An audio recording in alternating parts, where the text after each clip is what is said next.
அதிகரித்திருக்கிறது அப்படின்றதை இந்த தலித் ஆர்வலர்கள் என்று சொல்லப்படுகின்ற தலித் பிரச்சனைகளை எல்லாம் முன்னிறுத்தக்கூடிய அந்த நபர்கள் சொல்கிறார்கள்.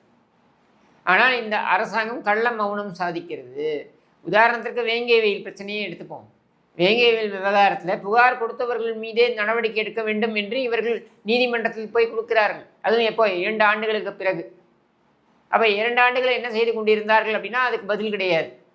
இப்படி தொடர்ச்சியாக இந்த சாதி பிரச்சனை அப்படின்றது இங்கே கொழுந்து விட்டு எரிந்து கொண்டிருக்கிறது. ஆனால் அதை கண்டும் காணாமலும் இருக்கிறார்கள். ஊராக போய் கருணாநிதி சிலையை திறந்து வைத்து விட்டால் சாதி பிரச்சனைகள் தீர்ந்துவிடும் என்று நினைக்கிறாரா முதலமைச்சர்?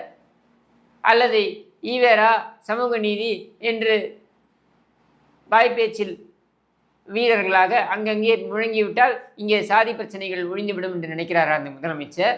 அல்லது தீர்ப்பதற்கு ஏதாவது ஒரு யோசனையை வைத்திருக்கிறாரா என்றால் எதுவுமே கிடையாது. இதை மடைமாற்றம் செய்வதற்கு என்ன